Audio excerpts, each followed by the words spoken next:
Hello, and welcome to another Today's Decay, where we celebrate births and beginnings of everything important since the dawn of time. It is November 15th, and here are all the dates that really right.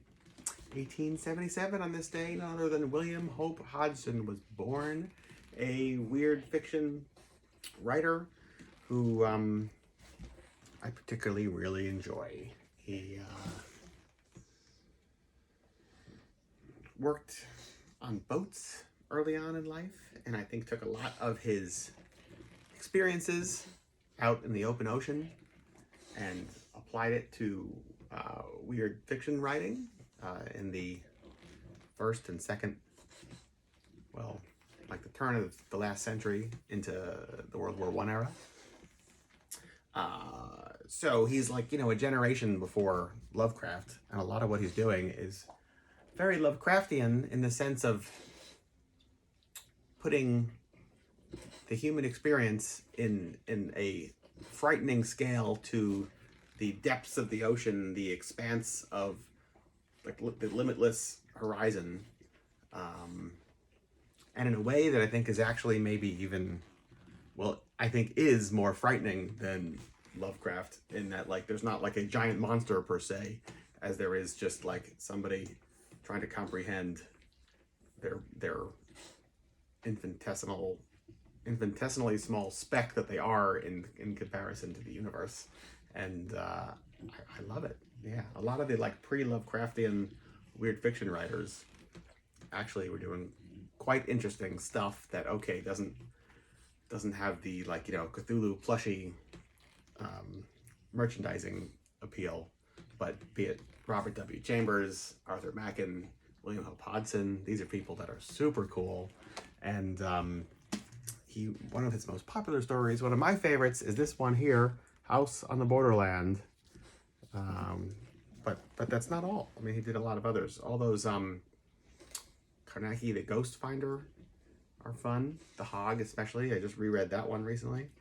It's pretty damn good. I really like his Men of the Deep Seas.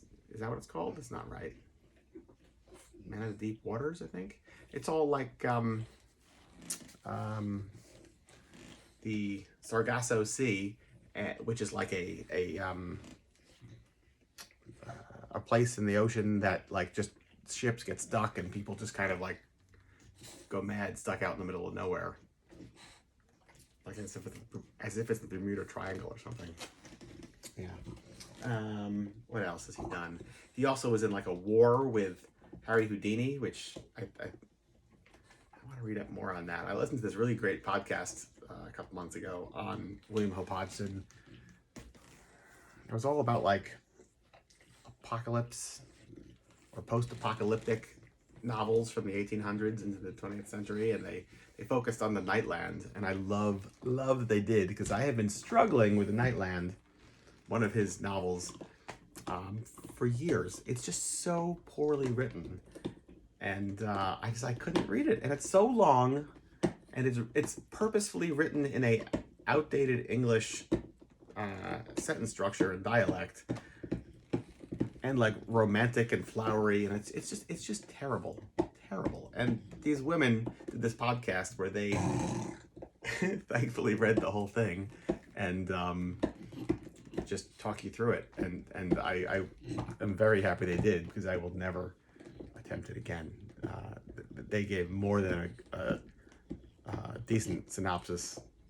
That I feel like I experienced it enough. So that's the one William Hope Hodgson that I would steer far away from, but everything else, really great stuff. I think I have some more here. Well, anyway, enough about William Hope Hodgson. Although you should marvel at this really great artwork here by Hannes Bach. I love this. So good, right? Yeah. Anyway, also today, Johnny Knight, born 1937, a rock and roll musician who recorded some really great tracks, especially rock and roll guitar. Also on this day, Escape's version of Three Skeleton Key premiered on the radio in 1949. That featured Elliott Reed. Now that is different from the Vincent Price version of Three Skeleton Key, which I think was on Suspense, if I remember correctly. Yeah. They're both really good. I don't know which one I like better.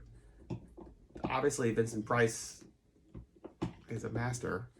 But what I particularly like about this one is that I don't even know who Elliot Reed is. I can't picture his face. And I don't know that I buy Vincent Price as a lighthouse keeper. But this story is so good. I recently read the source material, and it's also fantastic. But these radio plays, it's the most frightening old-time radio play I've ever heard.